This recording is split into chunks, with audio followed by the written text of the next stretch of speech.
Hey everyone, Loudlock here. Finally, with my Mythic Plus Mega Guide for Elemental Shaman. I first started doing these guides in Shadowlands, although I was doing it for Enhancement Shaman, but I've been so into Elemental Shaman that I've made the switch over to Ellie for this patch. And this time, everyone gets a Mega Guide for Elemental. Maybe I'll get around to Enhance. We'll see. We'll see. But for now, it's Elemental. This guide is going to be pretty comprehensive. It's going to focus mainly on rotation and talents. So I'll go over all of the talent builds that we have. Well, at least all of the ones that I think are interesting and worth talking about so far. One of the best parts about Elemental Shaman right now is that there actually are a ton of talents and talent builds combinations and different niche scenarios where you can use different things in certain ways where like there is no clear cut choice for like any given like week. You can't just have a blanket statement saying that, the only thing we'll ever play is this build like all the time, which I love because Enhancement Shaman was that way in Shadowlands. It was always the case that you would run Primal Lava actuators, but we have a lot of options right now. So I think the best way to use this guide is to look at either a build you're interested in, or if you don't know what you're interested in, I would say for Fortified weeks, look at the sections about the Wildfire builds, and for Tyrannical weeks, look at both of the Tyrannical builds that I highlight. There's three Tyrannical builds that I highlight, but the Fire and Lightning one is sort of like niche experimental, probably not seeing a lot of use. The Fire Tyrannical build that I highlight does definitely have a lot of potential. It is, I think, the default choice right now for most people that are pushing higher keys. And the Lightning Cleave build that I put in the Tyrannical section as well, I think is worth a shot for anyone really. I think everyone should at least try that build in a couple of dungeons before settling upon like one build or another. There's a lot of advantages to that one. So I'll structure it by going over fortified builds, rotations, and then for the builds that I have the most experience on, I'll include a bunch of examples for them.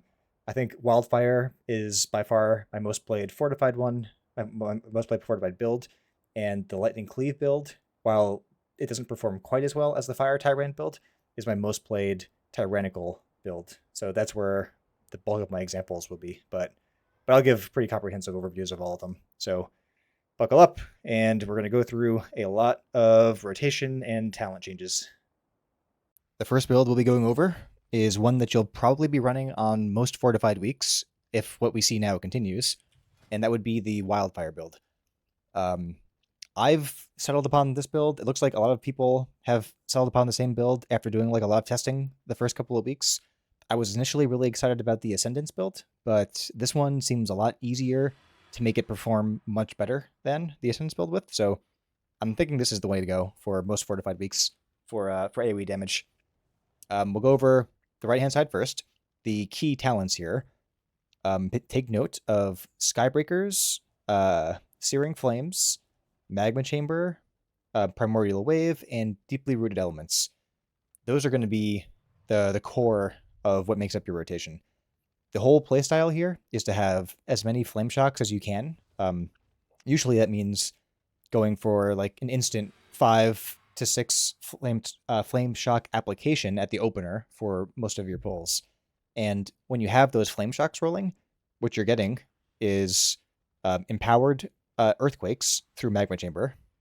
Your fire elemental is making those ticks faster, which makes the empower accumulate more quickly. Having those flame shocks out will guarantee that when you do a proc ascendance, you'll have at least that many lava bursts go out, because when you proc ascendance, you lava burst everybody that has a flame shock on them. And Primordial Wave obviously just gives you the large damage spike, as well as the haste bonus for every one of the targets that you have there. So that's the core of it. A lot of other things are optional. There is some flexibility in this build. Searing Flames, I like this. Technically, you could take Searing Flames and put it towards maybe Power of the Maelstrom or Echo Chamber. I like this because it really smooths out the rotation a little bit. It gives you some source of passive Maelstrom, so that I'll show some tricks later where you can precast Stormkeeper, and if it turns out that you're at 49 out of 50 Maelstrom that you need for an Earthquake, then you can wait like a millisecond and you'll get that Earthquake without having to waste one of your Stormkeeper charges on a lightning bolt, things like that. I think that you can actually not take improved Flame Tongue and put this towards Flash of Lightning in this build, because there's a lot of utility CDR that you get through casting lightning bolts, and it can make a large difference, especially in single target where you cast more lightning bolts. I think even your Wind Shear counts as a CDR target for this purpose. So here's the core of the build, and the other differentiation is Surge of Power instead of Aftershock. Surge of Power usually will be used, well, actually, it kind of depends. If you're in 6+ target AoE, you'll be using it on Chain Lightning. If you're in single target, you'll definitely have to make sure to use it on Lightning Bolt. And when you're in Ascendance, you'll end up using it on your Lava Burst, just because like there's nothing else you'll be casting when you're in Ascendance. So you'll get CDR on your pet like that, but you usually won't need much CDR on your pet. Your pet will be CDRing pretty quickly because of Skybreakers and the amount of Flame Shocks that you have. You should have your pet back for every single pull, usually. Unless maybe you do like a 2-target pull or something. Maybe you'll intentionally use Surge of Power on a couple of Lava Bursts there just to get it back in time. It's up to you for that. It'll go case by case. As for the left-hand side, usually with fire builds, whenever you're incentivized to use Liquid Magma Totem, you're going to end up using, or you're going to want to use, Call of the Elements and Totemic Recall. So that's one of the downsides to me about the fire builds, but it is worth having the reset so you can do, you can either hit a big burst window or 2 add phases in a boss, or just make sure you have Liquid Magma Totem up for the start of a pull. All of those are valid use cases for this. But because this is so expensive and these other things are also so valuable, it's kind of hard to make a choice from here. I think that Ancestral Guidance is always worth getting. It does a lot of healing, especially if you time it for your burst cooldowns, which is just like the opener basically. If you make sure it's ticking once you hit the Primordial Wave, then you're going to top people up, and it can help a lot on pulls like the wolves in Halls of Valor before Fenrir. Like that's an excellent place to use Ancestral Guidance. You can move other things around as needed. I always love using Nature Swiftness because there's so much movement in these dungeons that it really just helps you like continue your rotation perfectly while you're dodging, random swords being thrown and volcanics. It's a very nice spell. And since I sometimes run Flash of Lightning, I get CDR on Nature Swiftness as well. You might not need the the Graceful Spirit to the boost to Ancestral Guidance, but it's kind of up to you. All of the stuff is up to you. I would say nothing here is crucial except for, in most fire builds for AoE, the Totemic Recall talents. Moving over to the DPS rotation, it's all based, as we said, on Flame Shocks. So you want to have as many Flame Shocks as you can and maintain them for as long as you can. Usually you won't have to do much work for maintaining them because the pull will usually end around the time that a Flame Shock that is applied with your fire pet out will last. I'll do a slow version of it, and then we'll do a little explanation. We'll do a faster version, and then I'll do some advanced tips and tricks. So every pull will generally look like this when you're doing AoE.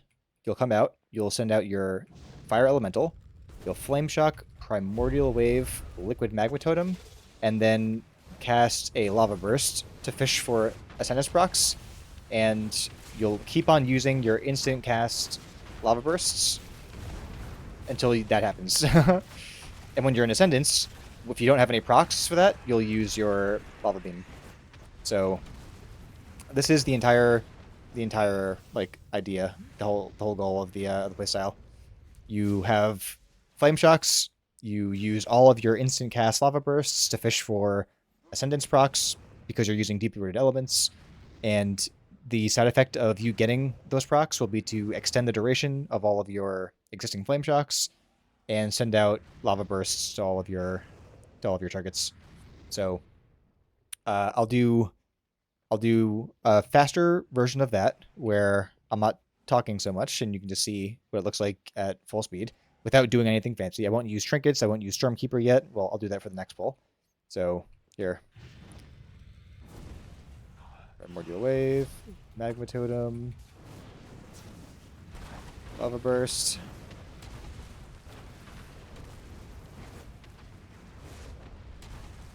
There.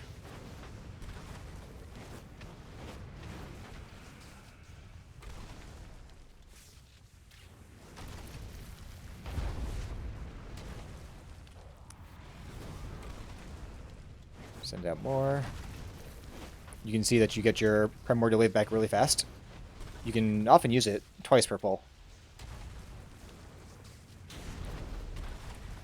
How many of these procs you get is very RNG. One thing to be aware of is to try to not cast Lava Beam. You see at the end there? If you're casting Lava Beam, when Ascendance goes away, then it'll just stop casting. It won't turn into a Chain Lightning or anything like that. So you'll just kind of like lose that time. So if you're at the end of Ascendance and you don't think it'll fit, don't use a Lava Beam. Use a Lava Burst, assuming you don't have like an instant proc one. And that's it. That's really that's as simple as it really is. The hard part comes in executing that at peak efficiency while you're doing dungeon mechanics and reacting to like strange one-off situations. Now, there are like little tips and tricks you can pick up to make things a little bit smoother. You can like min-max this a little bit.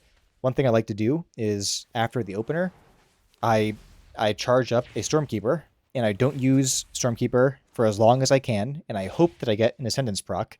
And if I do get an Ascendance proc, then I use the Stormkeeper as fast as I can on my empowered lava beams.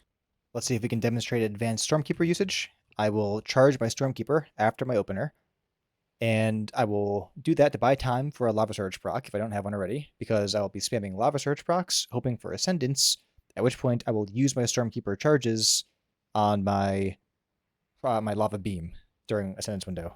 So let's see if we can actually make that happen. Pet, Flame Shock, Primordial Wave. I'll use an Earthquake early there. And let's see if we can get an Ascendance proc. Oh, beautiful. Now I can use 1, 2. I didn't waste any Maelstrom there either. I had just enough time to dump out my Maelstrom and do 2 full Lava Beams. Oh, there we go.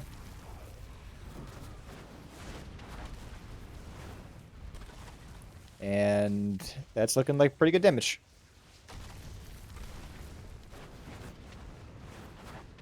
Okay, well, other than that, you're basically just going to be spamming out all of your instant cast Lava Bursts.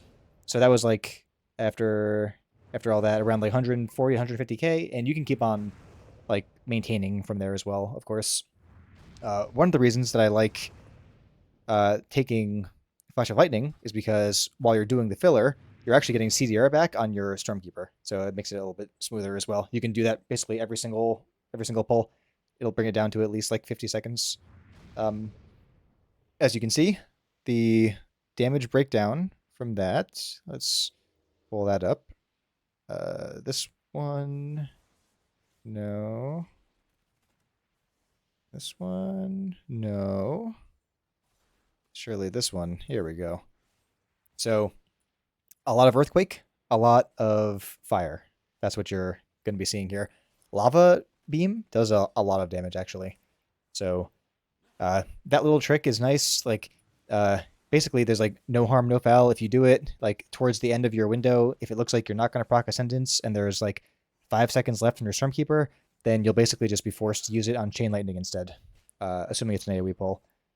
Sometimes you don't want to fish for it. Sometimes it's just a matter of a pack's going to die really quickly, like all the Imps and Court of Stars, so you don't bother doing this little advanced tactic. But it's a pretty safe thing to try on most pulls.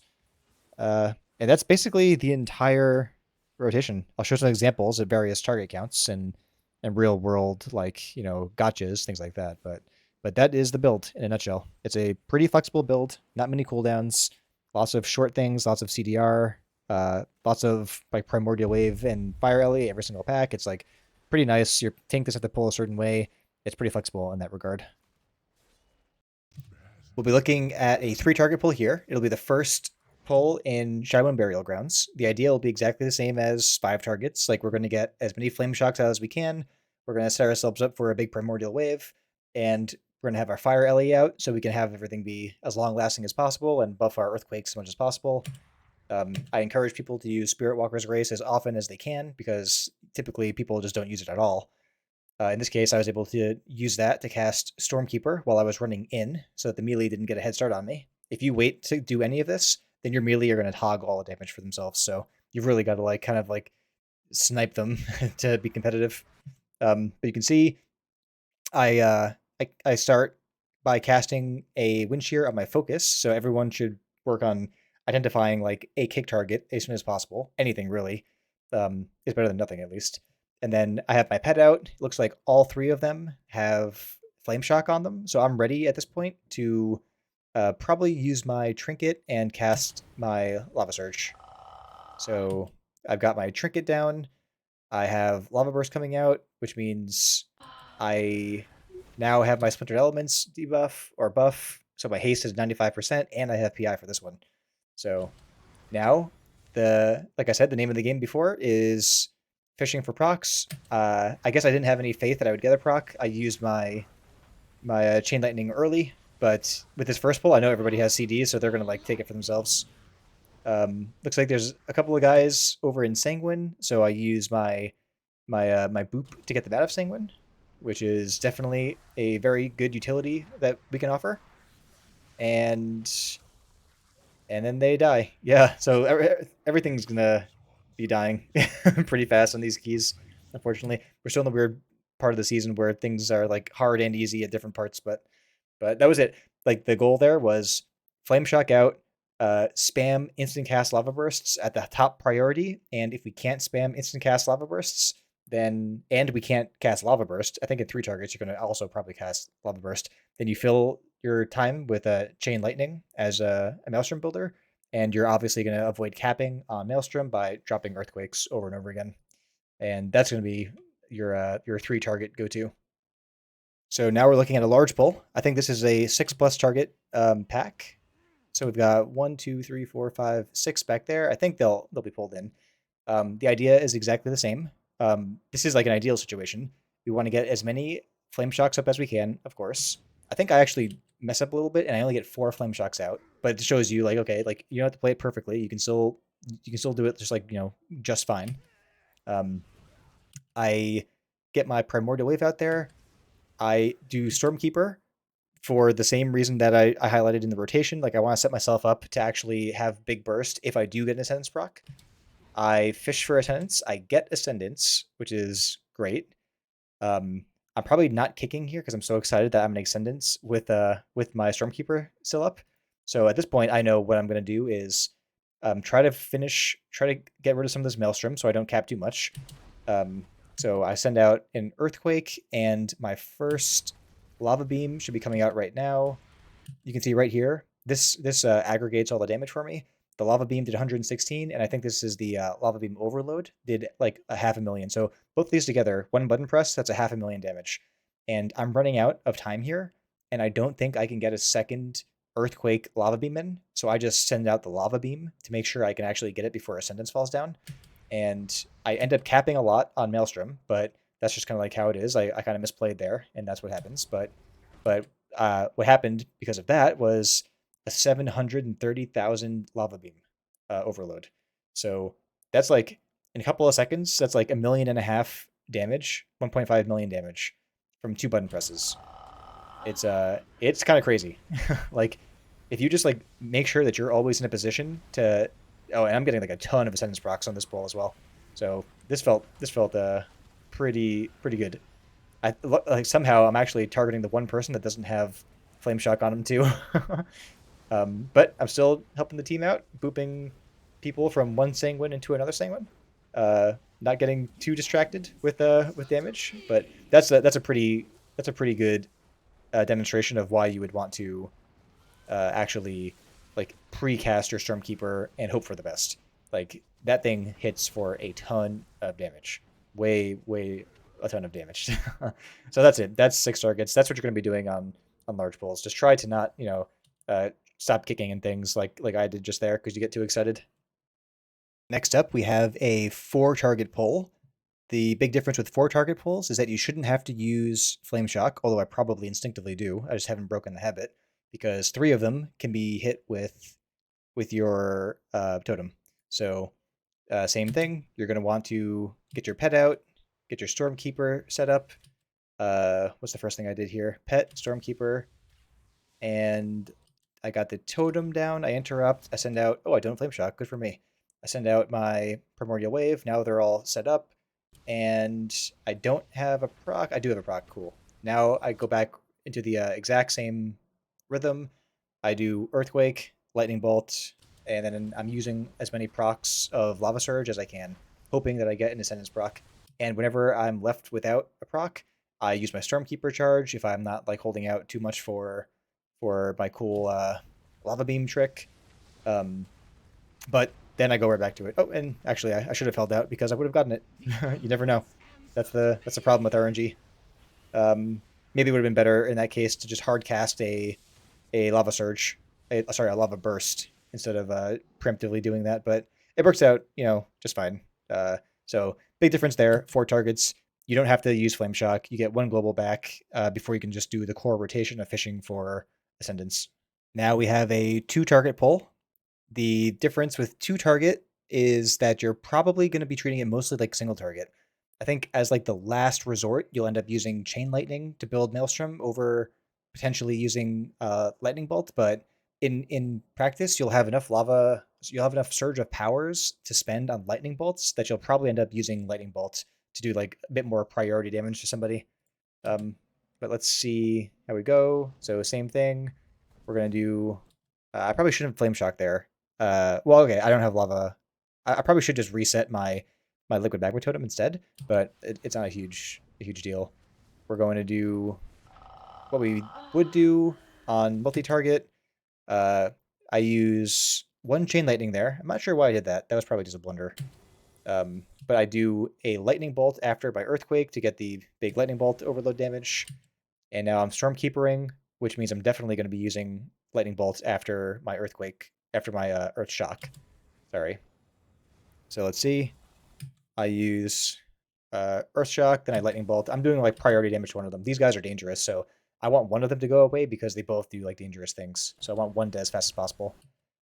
And I'm keeping up with my lava surge procs, which you still want to do. You're basically still fishing for ascendance, but making sure you do the important like single target stuff as well. Here, you might end up changing your rotation a bit just because of movement. It's fine if you have to do that in the end. Um, but now that I'm in Ascendance, I can. I probably should be using Spirit Walker's Grace here, actually. That's my fault. You should just be using Spirit Walker's Grace whenever you can. But that's exactly why I said just like use it whenever you can, because often people will forget to.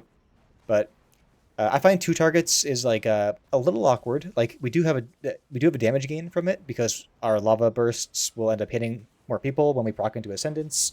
Um, some builds that we run don't benefit at all from like having 2 targets as opposed to 1 target, but this one does a little bit.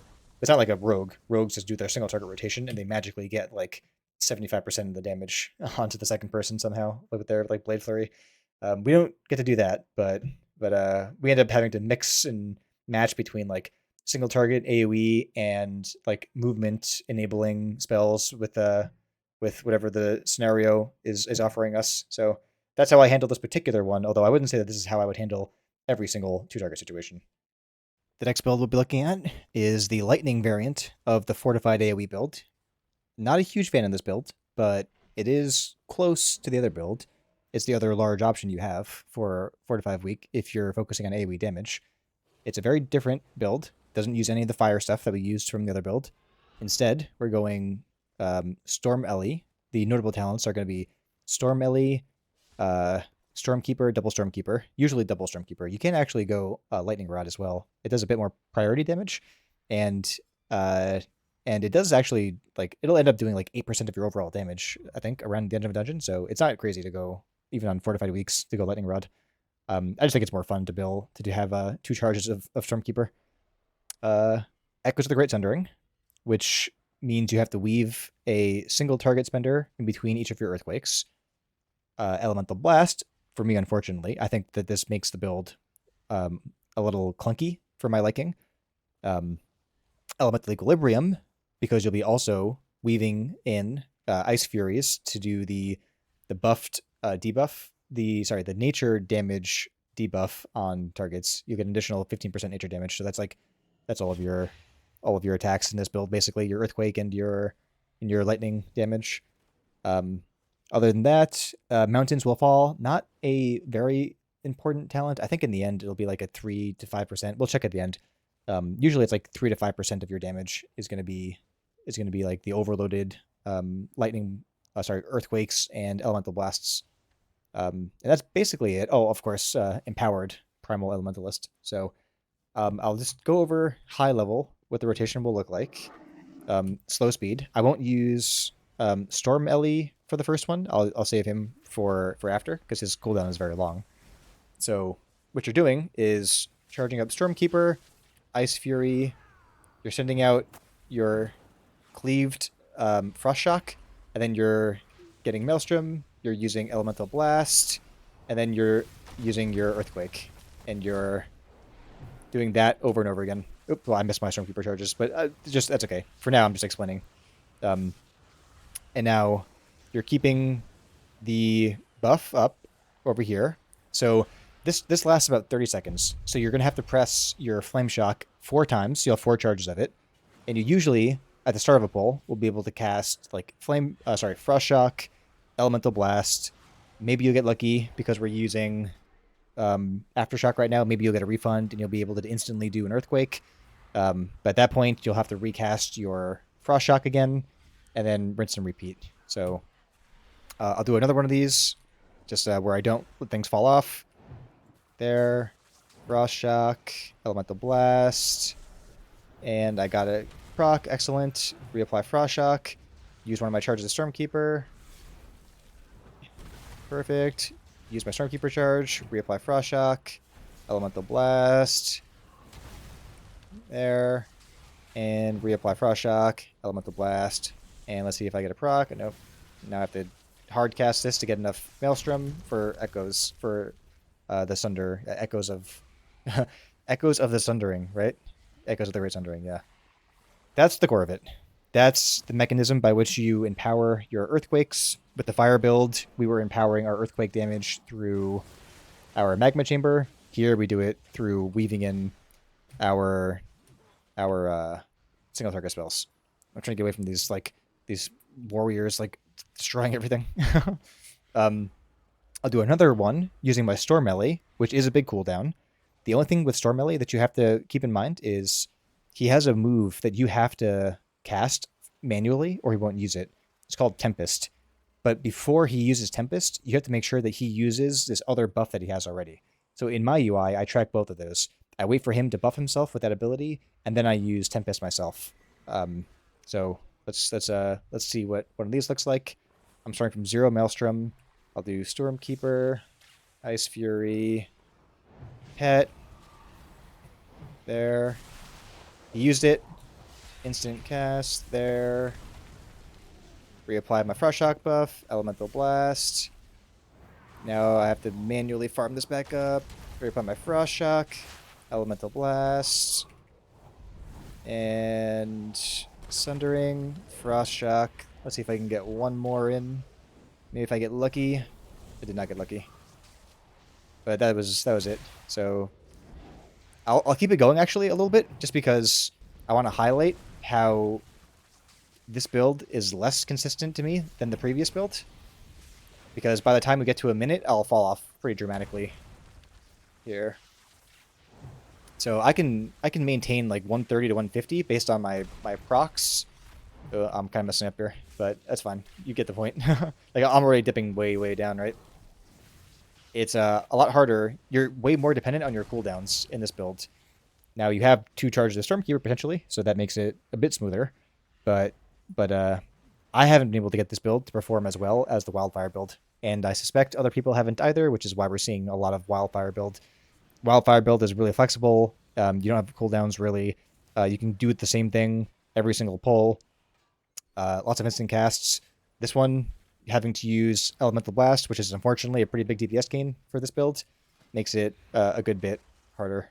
I could go a Lightning Rod just to compare it, because I mean it will actually make a difference because we're going to be using a lot of single target Elemental Blasts in this rotation. Although also you'll see in this rotation I won't have my pet, so it's going to be a lot harder to actually compare. Well, this is what's going to happen in Mythic Plus. You're not going to have your pet for like 3 out of 4 pulls. So your pet does a lot of damage, but it's a very, very long cooldown. Stormkeeper, Ice Fury, debuff, get my Maelstrom, Elemental Blast, there, debuff. I probably shouldn't have used that charge right there. Debuff. Now I'm going to have to do a lot of Chain Lightning. And debuff. And get my Powered Lightning off. Oh, got a little lucky there. I'll keep this going. I won't use the pet. I'm actually doing pretty good. Let's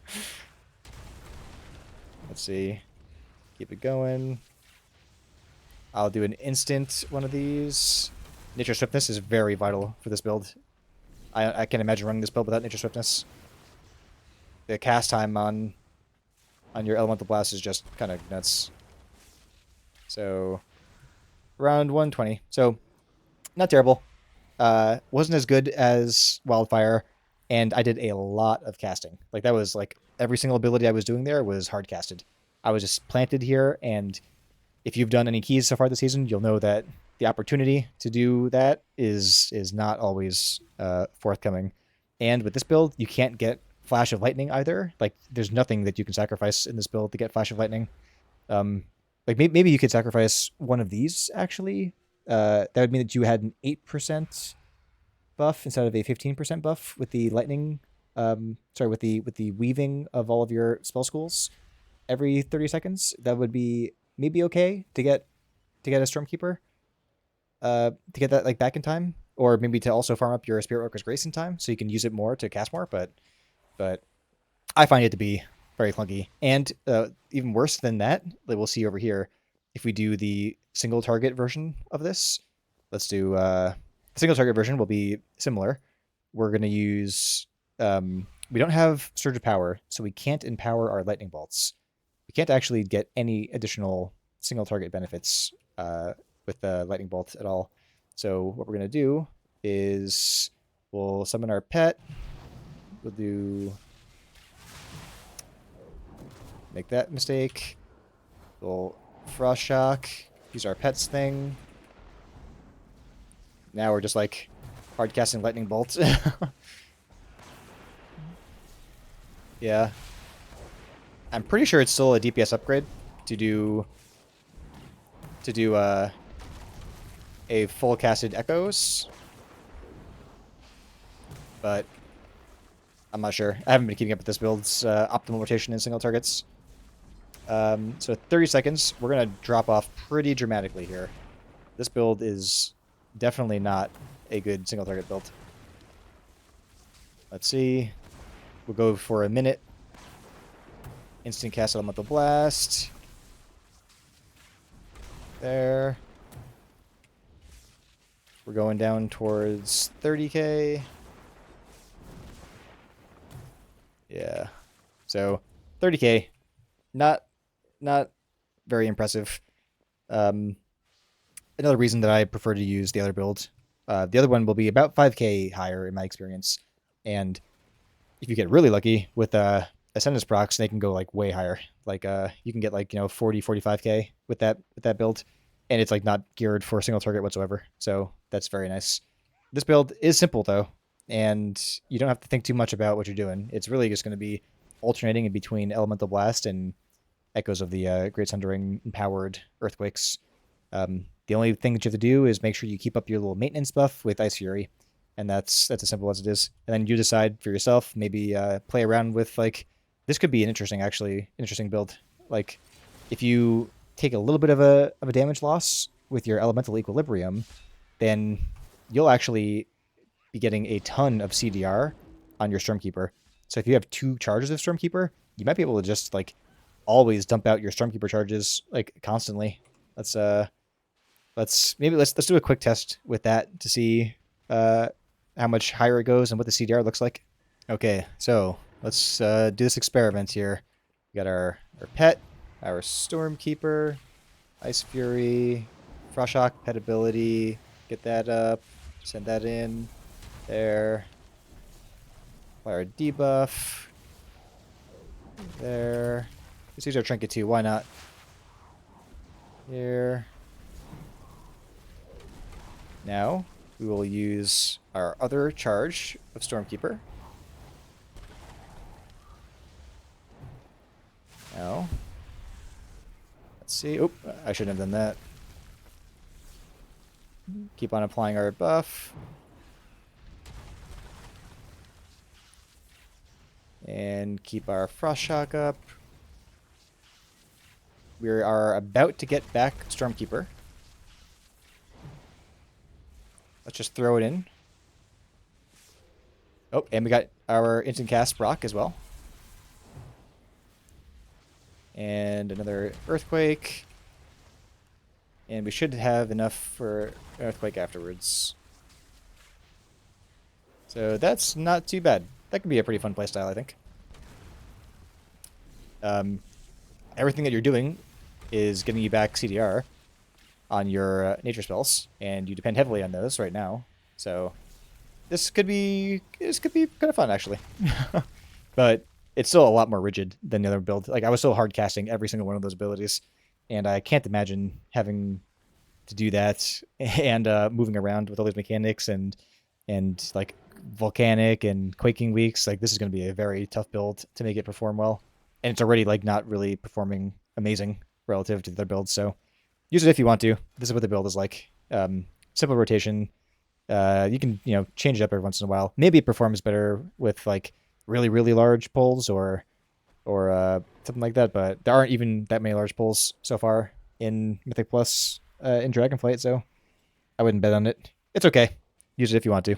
Yet another build that we have access to, which is part of what makes Elemental Shaman so cool right now. There are a lot of builds, and they are all plausible, is the Ascendance build. So this build is a lot like the Wildfire build, except we go all in on Ascendance. We give up our Skybreaker's Fiery Demise for it, and we really care a lot about the Ascendance window and extending it as much as possible. The good news is that this is fun, and keeping Ascendance up indefinitely is actually pretty simple. It's not hard to do at all. The downside to this build is going to be all the upsides. Like, everything that you do is based on Ascendance, and when you don't have Ascendance anymore, then you've given up a lot of like normal abilities for your like rotation. And getting value out of a full Ascendance is hard enough as it is. This could be really good for chain pulling in very high keys, but you're going to notice very quickly that the tank is not going to care much about your dwindling Ascendance window. But it is very fun to play. So I was doing this build before I was doing the Wildfire build, and it was pretty fun. Now we are doing Liquid Magma Totem, mostly so that we can get our initial Ascendance lava bursts to hit as many targets as possible. But because we don't have deep root elements anymore, like, there's no benefit to, like, we can't ever get it back. Like, it's just that one burst, and that's all we get. And then most of our damage is going to come from spamming our lava beam as opposed to proccing lava surges. And we're going deeply rooted elements again. So the opener is basically the same thing as Wildfire. You're going to come in, you're going to launch your pet, you're going to get Flame Shock on all the targets, and then you're going to go into Ascendance window, and then you're going to be just using Earthquake and your fire, your Magma Beam. One thing that you can probably do is reset your Totemic Recall and get your Liquid Magma Totem back, just so you can like keep your Flame Shocks up and running, because we do have this talent, Magma Chamber, where you buff your Earthquake damage. But the problem with this is that we don't have a great way of like keeping your Flame Shocks up indefinitely. So if you do end up going through like a 2-minute pull where you have Ascendance the entire time, you're going to find it very difficult to actually have Flame Shock up the entire time. You're going to get very low drop-offs, or very big drop-offs on your AoE damage. And we don't have Surge of Power, so we can't actually reapply Flame Shocks really, like, at all. Otherwise, you'd be spending a lot of globals trying to keep a lot Flame Shock up. So I'll show you what that looks like. We do our pet here, Primordial Wave, Magma Totem, that. There. And now, I probably should have done Stormkeeper before that, but that's fine. There. I used that burst of, that lava burst just to get enough Maelstrom that I can start casting my Earthquake. Here. And now we're just spamming... Oh. Aftershock can be pretty hard to play around sometimes. I want to make sure I get at least one more... there we go. At least one more full Primordial Wave haste buff while I'm still in this window. But now things are going to get very slow. I'll do another one of these just to get my Flame Shocks up and running again, just so I can buff up my Earthquake damage. But you can see, like, part of the problem with this build is, like, the damage isn't that good. The only good thing about this damage is that... Oh, yeah, see, now they're all gone. Now I get a very tiny Primordial Wave. But I'm like... Look at that, it's still going. It's very fun.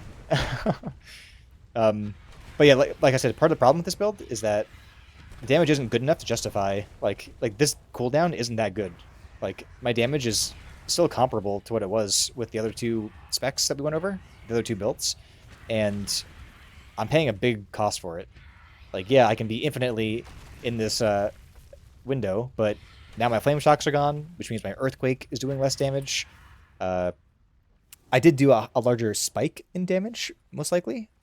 Let's see if we can maybe... Yeah, I think this add-on is still bugged. You can't tell which one's which, but the damage spike is pretty large, but it's just... The only advantage is that it's, like, on demand. Like, that's the thing you're getting with this relative to the Wildfire build. You can see at the end, like, the overall damage is, like, not higher than the other build. So, it's very fun. You can play around... There's not a lot of room to play around with the talents, actually. Like, I can't really get Flash of Lightning with this build. I can maybe give up some fire damage, but this build is, like, all fire damage. I wouldn't want to do that. Like my Lava Beam is, like, my second highest, followed by Lava Beam, right? Like, that's a lot of damage. Of, a lot of fire damage. It's like... to me, it's sort of like a gimmicky build. Like, every 2 minutes, you can do a big burst. And that might be really nice in higher keys, but if those pulls end up living a long time, this build is not gonna win out over the long run. And look, let's do one more rotation, but no Ascendance. Let's pretend that my Ascendance is on cooldown. So we'll do the exact same thing. Ready? We'll do Pet, here, Totem, go into my... There. I have, like, no abilities that are actually interacting with each other anymore. I'll even use no, I won't. I won't use a trinket. let's honor this experiment. So, in the beginning, it's doing pretty well, of course, because here, get that back out. And I'll even do another Primordial Wave. And you can see my damage is, like, falling off the floor. I did cap my Maelstrom a little bit, but my Fire Elemental is gone. So it's nice that I have all these Earthquakes, but he was increasing my Flame Shock tick rate, which was increasing my Earthquake damage. So it's not like, you know, you feel like you're doing a ton because you're spamming out Earthquakes, but these are like little bitch Earthquakes. They don't do anything. Yeah, you can see on the right-hand side, like, every single tick is, like, under 20k. So I'm down, like, 100. That's, like, by far the worst. So this is what you're going to be doing in between your Ascendance windows. Like, you'll be doing, like subpar AoE damage. Yeah, so that's just, like, one more downside to this. But, like I said, it's not like, you know, it's, like, the worst thing you could possibly do. Like, there are crazier builds you can run. It is pretty fun. And it does have use cases. I just think that most people won't be able to actually benefit from this build because they won't really be in those, like, situations where this could excel. So that is the Ascendance build. Switching over to Tyrannical weak builds, the first one we'll go over is a Tyrannical variant of the Wildfire build. It just makes a small tweak, and it switches out Splintered Elements for Primordial Surge, and whichever extra talent point you had, maybe it was Searing Flames, maybe it was Flash of Lightning, or you can even move over Flame Tongue Weapon, you're going to put that into Elemental Blast now, for obvious reasons. We're trying to gain single target damage. Now, remember, it's Mythic Plus. We're not raiding, So we don't want to run the raid build because we'll give up a ton of AoE damage, and that's just trolling. But we want to have respectable single target damage because the bosses are the hard part, while still maintaining reasonable levels of AoE. And this build does a pretty good job at doing that. The only notable things I would go over on the left side of the tree are whenever I'm going Elemental Blast, I'm always going Nature Swiftness. And I don't know what I have here right now, but I would always go Ancestral Guidance and Totemic Recall whenever we're doing these fire builds. And we will start by going over a single target rotation. The area rotation is exactly the same as it was before. The difference is we don't have haste anymore every pull from Splintered Elements, and instead what we have is single target Lava Surge procs. So it's simple. That's the good news. The only thing you have to keep in mind is that you have to make sure that you're using your Surge of Power procs, which is the thing that happens every single time you use a spender. So after your Elemental Blast, you have to always use these and Lightning Bolt. Like, that's where you're getting more single target damage from. Like, don't be fooled and send out a Lava Surge proc right after your Elemental Blast just because you can. Like, you'll consume your Surge of Power and you'll get CDR on your pet. And that's not going to be as much single target damage by far as your Lightning Bolt would be. So let's do a rotation here. We're going to do Pet, Totem, and then we'll spam out Primordial Waves. I'm going to hold on to my Stormkeeper because I want to make sure to use it on an empowered Lightning Bolt after here. So right now, I'm going to instant cast that there. Yeah, that was a double empowered. Oh, this is really lucky. Hang on.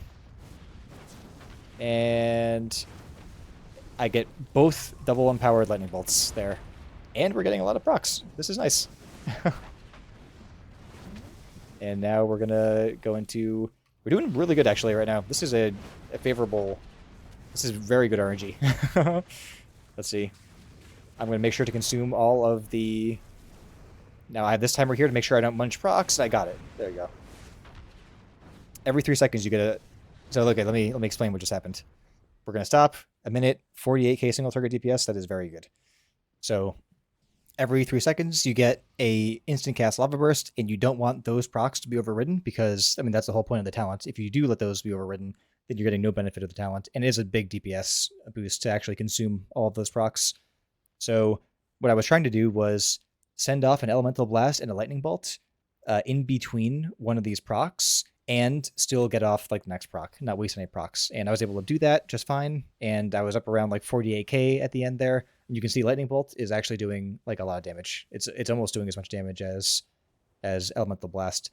So this build, I think, is probably the best all-around build. When you're talking about like doing damage on Tyrannical week, you don't give up like as much as you might with some other builds in terms of AoE damage, and you can do very, very well in single target damage. But it kind of depends on procs, obviously. Like, one of the things that made that last run so good for me was getting the Ascendance proc there, which meant that I had enough Lava Bursts to get enough Maelstrom to do an Elemental Blast just before I lost my Stormkeeper Empowered Lightning Bolt. So that was how I got 2 Empowered Lightning Bolts there. Like, how many Lightning Bolts did I have?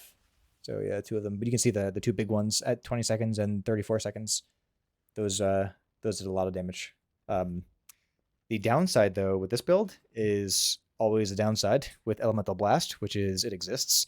You have to do a really long cast. So Nature Swiftness is going to be your friend.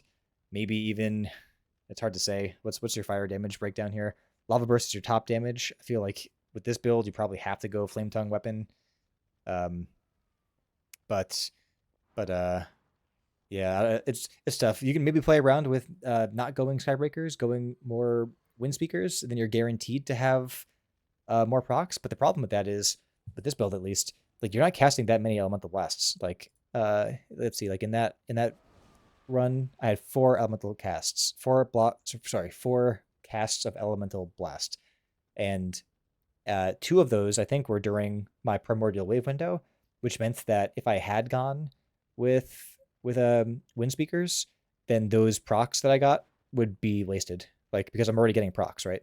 So that's That's, I don't know. You could probably play around with that a little bit, but then having Skybreakers up every single pull, like you still want to do good AoE damage, but you can go either way with this one. Um, it's a fine build. I find, so I guess spoiler, this is not my preferred build right now. Maybe as you get more tier, the like this build's damage will just like outpace the build that I actually prefer to run by too much, and I'll have to do this build. But I like I don't like how much I have to cast with this build. It becomes very hard sometimes in dungeons to get all of these casts off to actually keep like full uptime on the target. But the next one that I go over will be my preferred one. The next build we're going over is my preferred build on Tyrann week, at least in the start of the patch, when the DPS of this spec is comparable to the DPS of the Tyrannical Wildfire variant. I don't know what to call this one. I think it's typically referred to as like Lightning Cleave build. It's different than a lot of other builds. It doesn't go all in on anything, and it does pretty good at everything. One advantage of this build is that because you're not doing any of the fire talents, you don't have totemic recall to invest 4 points into, which means you can basically get everything that you could ever want with this. Like you can get Nature's Guardian, you can get everything pretty easily. This week is Sanguine, so I'm doing Thunderstorm, but I would normally put this into our other defensive talent, which is Ancestral Defense. As far as the main tree goes, it's a lightning build. It does play similar to the lightning build that we went over already with the Echoes of the Great Sundering, but the difference here is that we're going to be doing this like very rigid, like 4 things in a row rotation when it comes to a single target. So we'll do a rotation. Most of the damage is going to come through. Well, I guess the core of it comes through Lightning Rod and Windspeaker's Lava Resurgence. So let's see how this looks in single target. The goal here, whenever you have single target and Surge of Power, you have to make sure that you're using your procs on your lightning bolts. That's how you're going to be getting big single target damage. The good part about this build is you're not taking Elemental Blast, so you'll be able to just have Earthshock. And the best part about this build, I know I'm praising it a lot, but the best part about this build is that it's very, very mobile. Like you can basically jump around in circles the entire time you're doing the rotation. So it does work a little bit smoother if you have a little bit of Maelstrom to start. So in practice, I would recommend just like coming in with like maybe 50 Maelstrom to a boss fight. I'll do that now. I won't use my pet this time. We'll do a sample rotation. So I'll start with Ice Fury, Stormkeeper, get my Frost Shock up, do an Earthquake, Empowered, Lightning Bolt, Earth Shock, Lava Burst, Earthquake, Lightning Bolt, Frost Shock, Lava Burst, Earthquake, Instant Lightning Bolt with Nature Swiftness, Frost Shock, Lava Burst, Earthquake, hard casted Lightning Bolt finally. I was just going in circles that entire time, like jumping around. I didn't stop moving once. And if you've played anything so far this season, I know you can appreciate how valuable that ability is going to end up being on a lot of fights, especially tyrannical fights. Like the bosses have actual mechanics in this expansion. So like one thing that I was able to do with this build, which is very hard to do with any other build, is to do all of the towers on the first boss of Nako Defensive, the dragon, right? Like I could easily maintain a perfect rotation while doing that mechanic because the healer wasn't doing it. So these are the kind of things that like in a realistic scenario, like you have to factor this in. It's not all about damage. It's about like actually completing and timing the key. That's if you're pugging, that's going to be a big difference. So as you'll notice, let me just explain. It's not exactly obvious why we are doing these things in a row. I'll start with the Ice Fury. So in general, for a single target, it's going to be... Now, there is a little bit of confusion to me about this. Like even I'm a little bit confused. So here's what I was doing. I'll say what I was doing, and then I'll say what the Sims say you should do and the guides say you should do. What I was doing was using Ice Fury to use my Frost Shock, which gives me a damage buff to nature spells. Then I was doing Earthquake. Now I have Surge of Power. the buff would still be up right now, so it would apply to my next cast, which is going to be Lightning Bolt, which is now double empowered. Once empowered by my Frost Shock, once empowered by my Surge of Power. And I keep on going in a rotation like that. Now second time, yeah, let's get a little bit of Maelstrom back and do that part again. Usually you're going to do, like I said, Earthquake into your Lightning Bolt, and then you'll restart. You'll reapply your Frost Shock because it doesn't last very long. Then you'll send out your Lava Surge. Lava Surge is going to give us, let's see, right here, a 20% damage buff on our next spell, which is going to be Earthquake. And you can see, like, every spell in the chain is, like, buffing the next spell in line.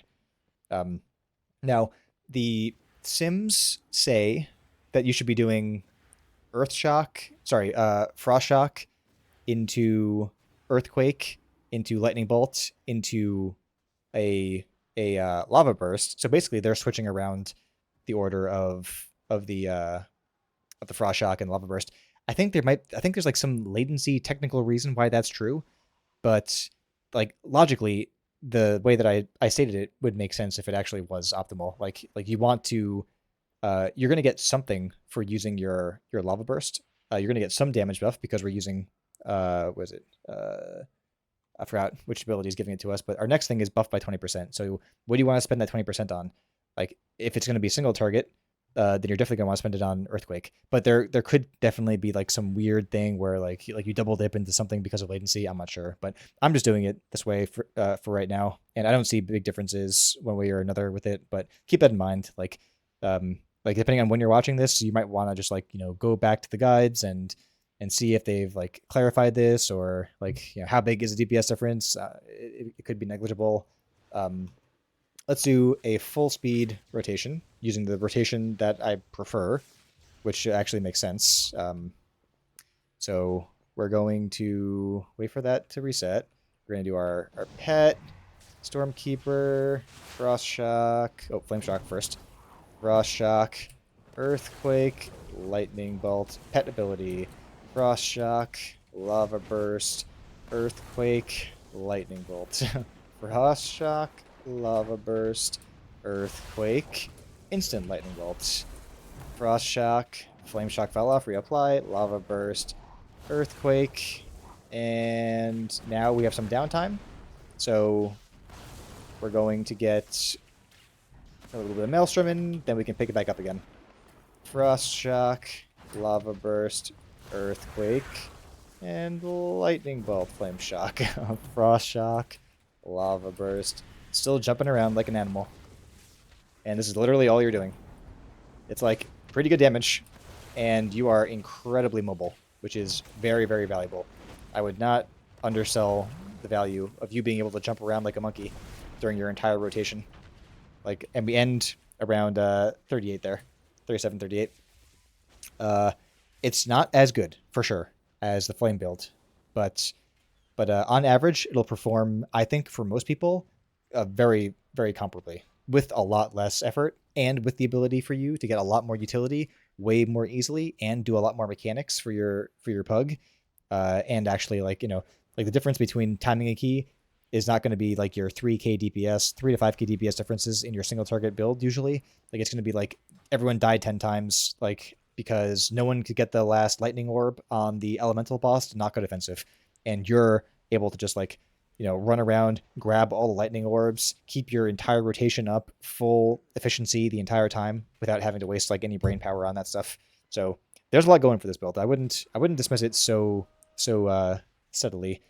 Like I said, unless the gap in damage becomes way, way wider than it is. Right now, for me, they sim at about a 3k, 2 to 3k DPS difference, I think, at least when I checked last week on Tyrannical week. But the other build has a lot of variance too. It really depends on how many Ascendance procs you get. You can get no Ascendance procs at all, and you're just standing there, doing dry lightning bolts, and that's not gonna be doing a lot of damage either. So I would recommend everyone give this a try on Tyrannical week.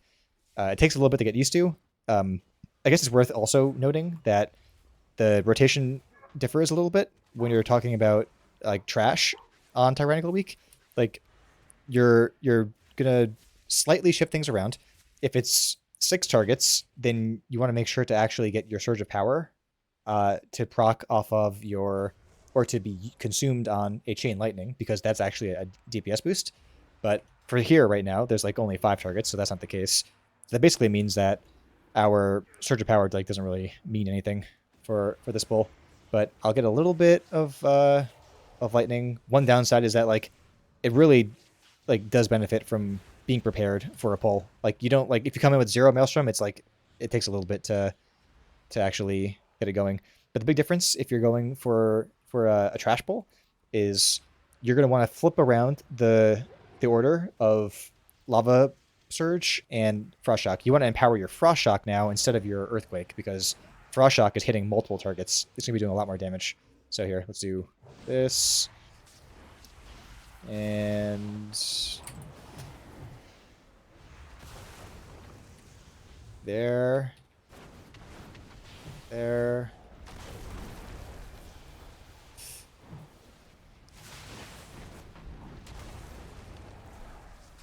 And otherwise, it's like very similar. I probably should be keeping up Flame Shock on that first target, actually. That's fine. And actually, I even used Earthquake by mistake there. But now we're going into phase 2. Like, we're restarting the cycle.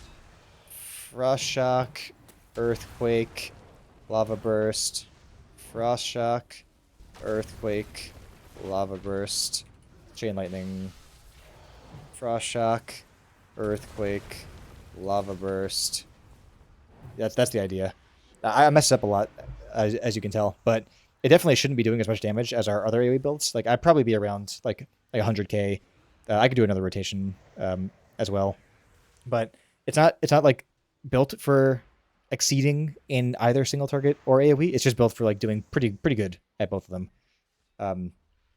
So yeah, I would highly recommend trying this build out. I think it's at least worth like practicing this, or maybe like using this as a starter build when you're learning mechanics on dungeons, so you don't just like end up standing there trying to think about like what do you do next with the other build, like that kind of stuff.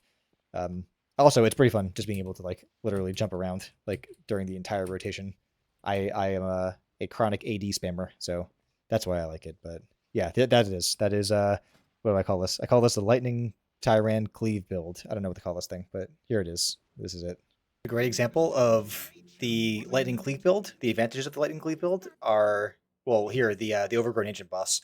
So movement is extremely important in a lot of places, but many bosses in Dragonflight so far.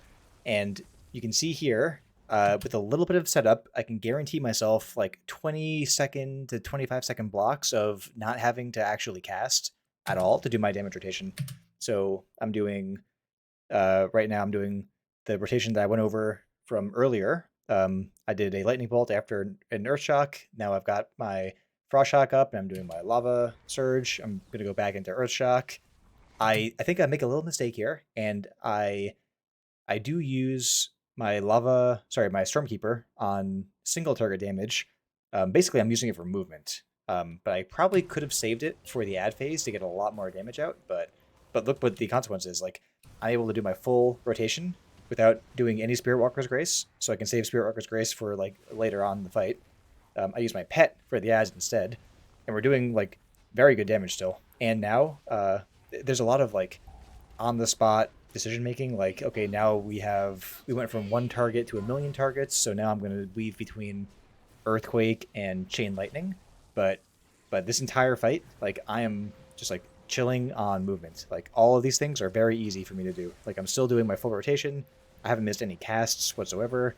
And we're going to kill this boss because we have just enough damage. I think like 2 of us die throughout the course of the fight, but and I'm not even really doing it optimally. Like there's no way I'm doing the optimal like switch between like a single target and multi-target here. Like I can tell them I'm kind of like panicking here. This was like last week. I mean, to be fair, the game has been out for like 2 weeks, at this point. But yeah, this is like one of the reasons where a build like this is really, really good. Just like imagine yourself having to do like hard casting on like a really like more on like a really good single target build on a week like this. Imagine doing this on a Quaking, let alone like a let alone just this boss. Like imagine the week before this, if it was Tyrannical, what would you do then? Like if you're really really good, like some of the top shaman players, then probably could get away with doing that. But if you're like most people, like me, like you want to take advantage of these movement speed oriented builds from time to time, at least until like you build up the reflexes to do it on like a higher single target damage build. But I mean this is not even a tyrannical build necessarily. It's just a well-rounded build. So I'm still being I'm still using my like Stormkeeper and my Storm Ellie to do like pretty good AoE damage. I'm not a rogue, but like who is that's just like you can't beat rogues right now. Don't judge it by that. Um, yeah, the great example here of why you should at least give this build a chance. Another nice example is this little guy, this single target guy right after the Overgrown Ancient. It's just, single target damage where you have to avoid some swirlies. And here is a pretty chill one where you can just do your exact rotation. Look, I can get out of that tornado right there. I can compensate for my misinterpretation of the circle, and I'm doing my rotation perfectly the entire time. I'm even running in for no reason because, like, why not? Now I can finally pretend like I'm a melee player again, like I was last batch. But like the other people, I guess this is last week. We haven't gotten like the hang of all the meta for certain pulls yet, but I mean that's just like one more reason to like builds like this. Like maybe it's the case at the start of the next patch that we'll know nothing about the dungeons again, and you'll want to use build like this just to make sure you're actually competitive the entire time.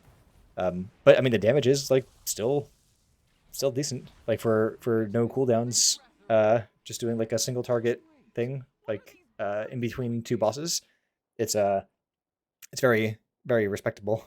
And coming up here, we've got a bunch of little guys, and we should be able to do decent since we have Stormkeeper up. Let's see. Send out a big Stormkeeper, Earthquake, Earthquake, and then Stormkeeper again, and that's going to be a lot of damage. So, I mean, we can do good everything. Like we can't do the best everything, but we can do good everything in this build. Moving on from the talent section, we've got some utility sections up ahead. Things like making sure you use Ancestral Guidance at the right time, making sure you boot people out of Sanguine, like that sort of a thing. Let me know what you think about those, and we'll wrap up with a proper outro after that. We will revisit this poll before the last boot in Shadow and Burial Grounds because it's a great poll to highlight the benefits of Ancestral Guidance. You should be thinking about when to use Ancestral Guidance actively. Like, this is a very dangerous pull. There's a lot of stuff that can overwhelm the healer, and there's a lot of movement, so some healers can't actually cast effectively on the move and keep up with the damage. One thing you should be looking at doing is stacking your biggest damaging abilities with Ancestral Guidance to help keep up with healing. So I just used Ancestral Guidance here. I was also getting PI'd, so I knew this was a great time to try to help the healer out.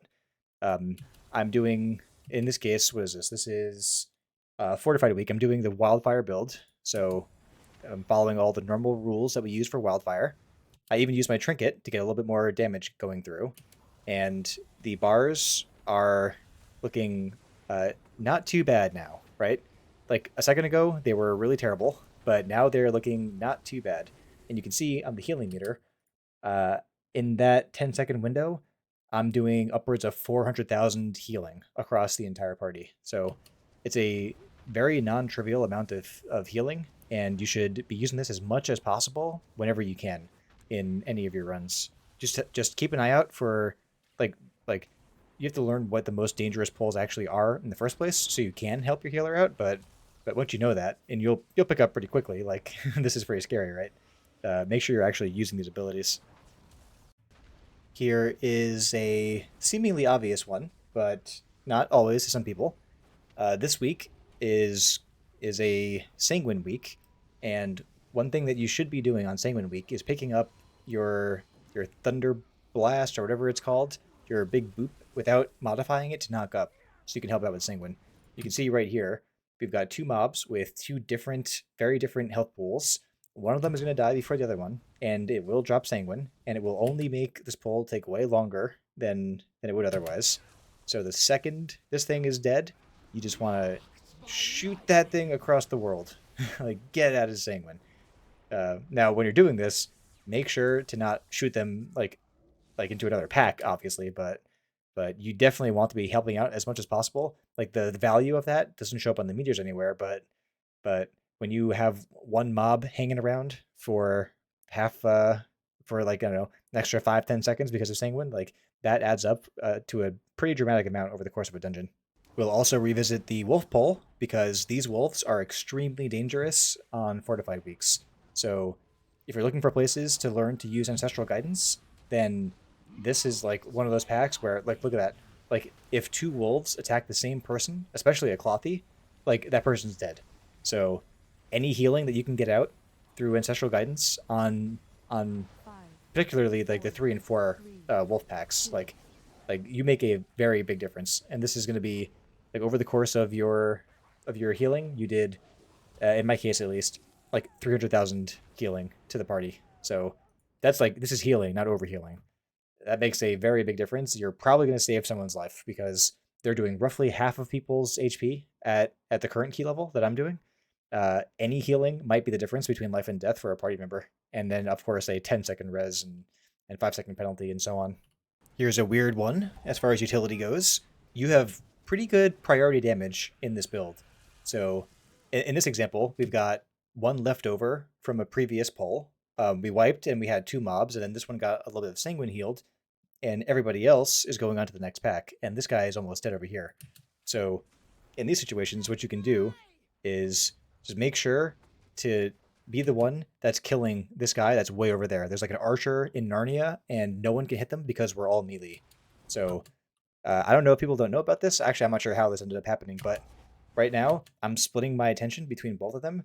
My priority target, who I'm targeting, is the low person, but I'm spamming earthquakes onto this pack while I'm spamming my lava bursts onto that pack. So I'm kind of like doing this like nice little multitasking that no one really even knows what's like going on over here. And finally he gets yoinked in, obviously, but I was ready for him to not be yoinked in. And I could have just killed him over there, and probably it would have been better, honestly, if we just let me kill him over there, because now he's got Sanguine, and we're kiting out of my earthquakes. So you can do pretty good prio damage, and you've got decent spread cleave if you have a lot of Ascendance procs. So make use of that. Well, now you know everything that I know as far as talents and rotation goes. Hopefully it doesn't change too much over the course of the season. Uh, Hopefully you enjoyed the utility videos I included there as well. I'm sure there's much more that we can talk about. The guide's getting long enough as it is. If you want more help or have more questions, feel free to visit the Discord. I don't know how evergreen this will be. It's always a risk when you put out a video guide that things change and you won't be up to date, but as far as what we know right now, I think this is a pretty good starting point, at least for people in the coming weeks to start doing elemental shaman stuff at a reasonable level, at least. Um, like I said, if you have any questions, let me know. Otherwise, I will see you guys in the next one.